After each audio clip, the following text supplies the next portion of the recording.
Fala galera, se você ama futebol e curte aquela resenha sobre a nossa seleção brasileira, você tá no vídeo certo. Antes de começarmos aí, já dá aquela moral. Deixa seu like, se inscreve no canal e ativa o sininho para não perder nenhum conteúdo. Ou então, assista até o final e se você curtiu o vídeo, aí sim, pode largar o like também, beleza? Hoje vamos falar sobre um tema que mexe com o coração de todo brasileiro, o auge e a queda da nossa seleção. Bora entender como o Brasil, que já foi temido no mundo inteiro, acabou se tornando uma sombra do que já foi um dia. Vamos falar de títulos, derrotas, vexames, escândalos e, claro, dar uma olhada no que ainda pode ser o futuro da Canarinho. Então, bora nessa! O início de uma era dourada, 1958 a 1970. O Brasil sempre teve talento no futebol, mas foi em 1958 que o país finalmente se consolidou como uma potência global. A seleção chegou à Copa do Mundo na Suécia cercada de desconfiança. Até então, o Brasil tinha um histórico de frustrações, com o traumático Maracanazo de 1950 ainda assombrando o país. Porém, aquela geração era diferente. Tínhamos Pelé, apenas um garoto de 17 anos, mas com um talento sobrenatural, além de Garrincha, um gênio da bola, que encantou o mundo com seu drible inigualável. Em 1958, o Brasil não só venceu, como encantou. Pelé brilhou com golaços e Garrincha levou os adversários à loucura. Na final, o Brasil aplicou 5-2 na Suécia e se consagrou campeão do mundo pela primeira vez. O futebol brasileiro passou a ser sinônimo de arte. 2 anos depois, a história se repetiria no Chile.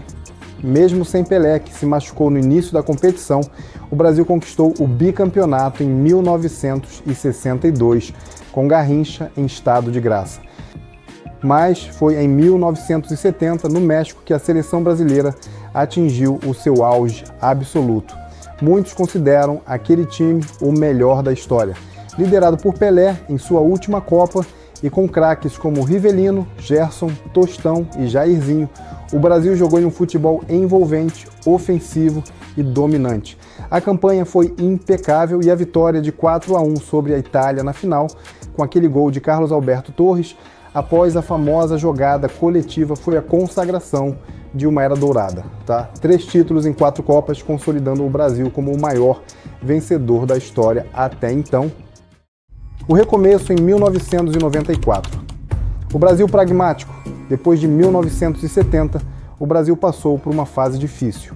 Nas décadas de 70 e 80, apesar de ainda contar com grandes craques como Zico, Sócrates e Falcão, a seleção não conseguiu repetir o sucesso do passado. As Copas de 1974, 1978 e 1982 foram marcadas por boas campanhas, mas sem títulos. Em 1982, por exemplo, o time de Tele Santana jogou seu futebol mais bonito daquela Copa, mas acabou eliminado pela Itália de Paolo Rossi nas quartas de final. Mas o jejum de títulos acabaria em 1994. O time comandado por Carlos Alberto Parreira era o oposto do que o Brasil tinha mostrado nas décadas anteriores. Ao invés de um futebol vistoso e criativo, a equipe era mais pragmática, focada na defesa e na eficiência. Romário, que já era um astro global, foi o grande nome daquela Copa, decidindo jogos importantes e liderando o Brasil ao tetracampeonato. A final contra a Itália foi um jogo nervoso, decidido nos pênaltis, onde o chute para fora de Roberto Baggio ficou marcado como o momento que deu o título ao Brasil. Vai que é sua, Tafarel! Partiu, bateu, acabou!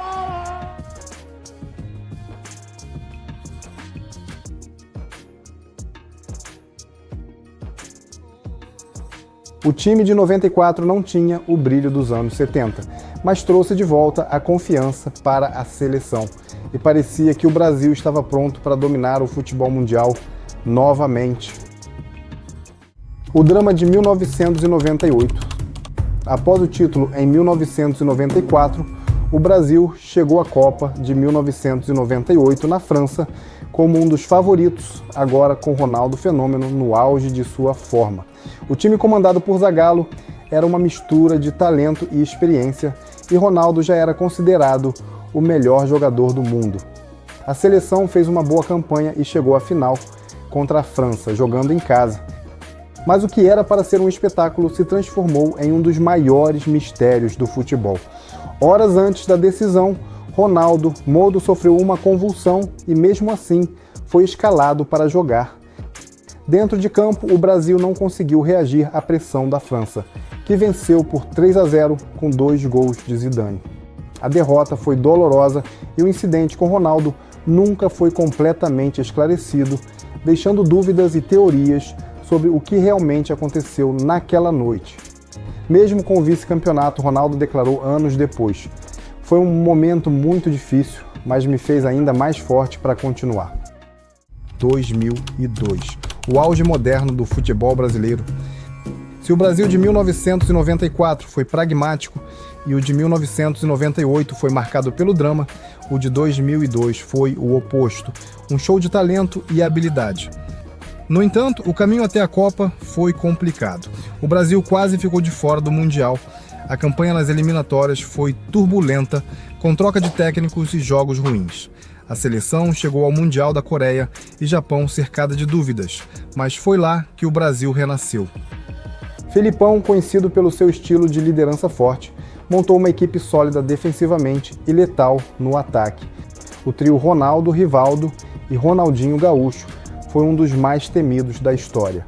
Ronaldo, que havia sofrido uma grave lesão no joelho, voltou ao auge na Copa e foi o artilheiro da competição. Rivaldo jogou um futebol de altíssimo nível e Ronaldinho, com seu estilo alegre e irreverente, desequilibrou em momentos cruciais.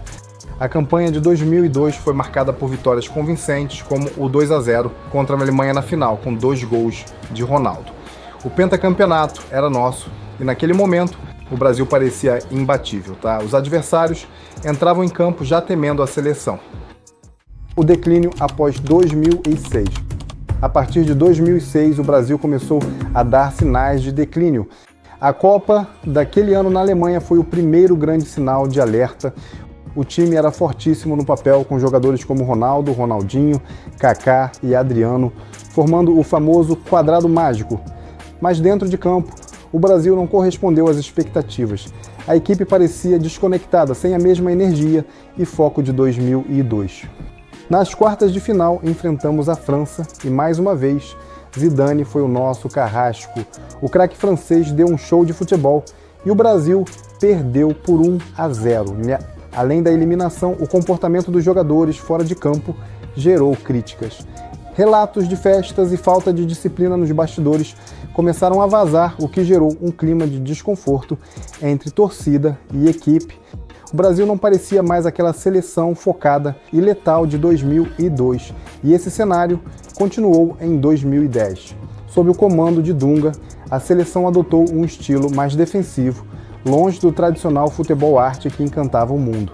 Jogadores como Kaká e Robinho ainda tentavam carregar o time, mas sem o brilho esperado. O Brasil novamente caiu nas quartas de final, dessa vez para a Holanda, após erros individuais e falhas táticas. O vexame de 2014, se as eliminações de 2006 e 2010 foram dolorosas, o que aconteceu em 2014 foi traumático. A Copa no Brasil era vista como uma grande oportunidade de redenção. O país respirava futebol e a esperança estava toda depositada em Neymar, o grande craque da nova geração. O Brasil até começou bem a campanha, mas na semifinal veio o que é, para muitos, o pior momento da história da seleção. O jogo contra a Alemanha do Mineirão começou mal e terminou pior ainda. Em apenas 30 minutos, o Brasil já perdia por 5-0. O time parecia desnorteado, incapaz de reagir.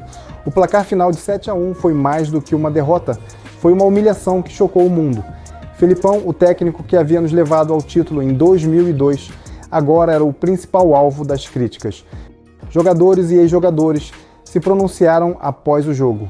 Cafu, que havia sido campeão em 2002, disse: "Aquele resultado mostrou que estávamos longe do que já fomos.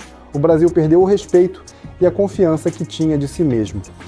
O 7-1 foi o ponto mais baixo da história da seleção e a recuperação parecia um desafio enorme.